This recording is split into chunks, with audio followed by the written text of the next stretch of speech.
In the quiet of the highlands, among the windswept peaks of the Tibetan plateau, where the sky seems to touch the earth, I sit with my thoughts and ruminate on the eternal question: what happens when we die?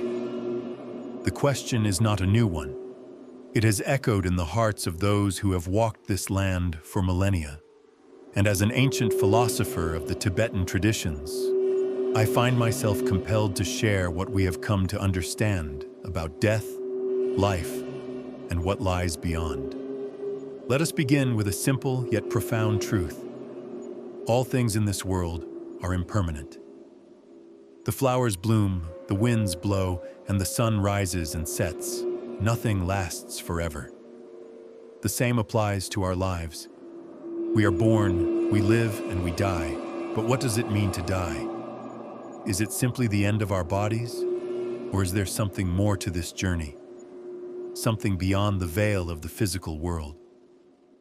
To understand what happens at the time of death, we must first understand the nature of consciousness. According to the ancient Tibetan teachings, consciousness is not merely a byproduct of the physical body. It is not confined to the brain or the senses.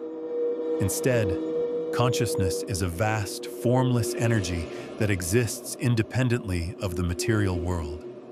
It is the essence of our being, the true nature of who we are. It is eternal, unchanging, and indestructible.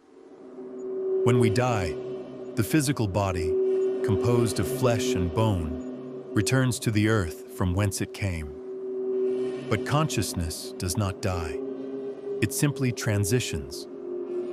Just as the wind is never truly lost, it simply moves from one place to another. Our consciousness leaves the body and enters a different realm. But where does it go? What happens to it?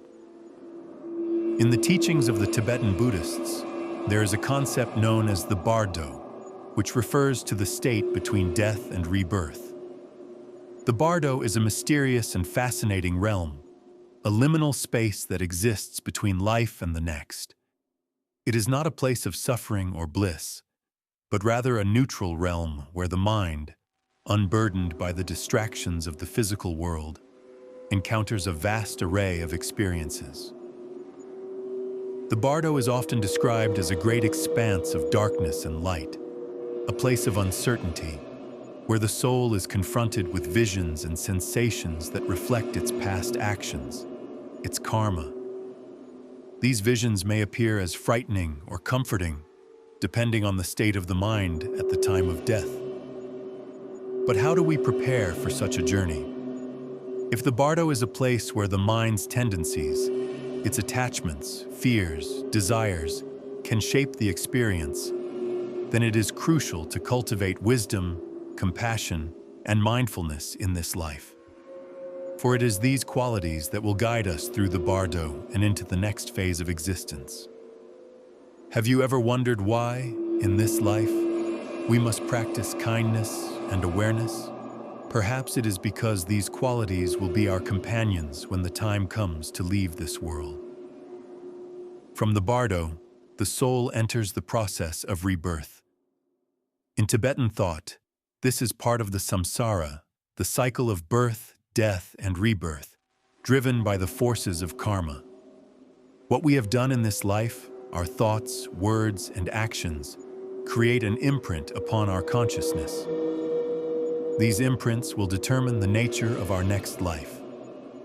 Will we be born into a life of ease or suffering? Will we encounter wisdom or ignorance? The cycle of samsara is not an eternal prison, but a process from which we can eventually escape. This escape is called nirvana, the cessation of suffering, the end of the cycle. Yet, to achieve nirvana, one must transcend the attachments and desires that bind the soul to the cycle of rebirth. It is a journey that requires profound spiritual practice, the cultivation of wisdom, compassion, and meditation.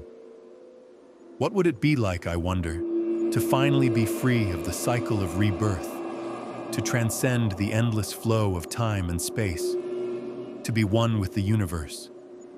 It is a mystery, one that eludes the mind, yet it is the ultimate goal of our journey. In the ancient Tibetan view, death is not something to be feared, but something to be understood. It is a natural part of life's flow, just as the night follows the day. However, it is important that both the dying and the living understand the process. For the dying, it is essential to remain calm and mindful, to face death with an open heart and a clear mind. The final moments are said to be the most crucial, for they will determine the state of consciousness as it moves into the Bardo. For those who remain alive, there is much to do. Our prayers, our good deeds, our compassionate thoughts, and our offerings all play a role in aiding the departed. The living can assist the dead by remembering them, performing rituals, and offering prayers to help guide their consciousness through the Bardo and into the next life. But how many of us truly prepare for our own death? How many of us are willing to face the unknown with equanimity and understanding? Ultimately, death is not something to be avoided or feared. It is a teacher, a reminder of our impermanence, our fragility. When we confront death, we are forced to ask ourselves, what is the meaning of this life? What is the purpose of our actions, our thoughts, our words? What legacy will we leave behind when we pass from this world? Perhaps the greatest lesson that death offers is that nothing in this world is permanent. The body will decay, the mind will pass away, but the nature of consciousness, our true essence, remains. This truth can be both liberating and humbling.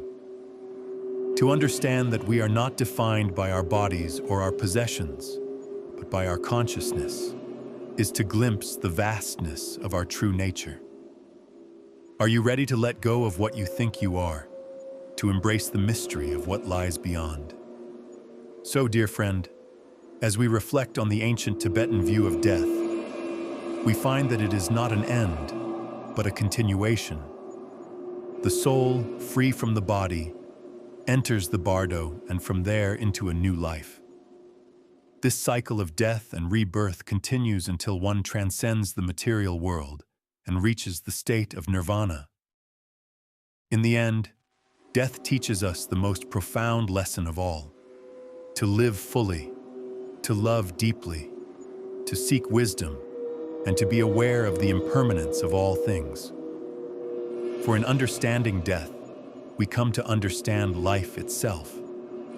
May you walk the path of wisdom and compassion, and may your journey, when the time comes, be one of peace and clarity.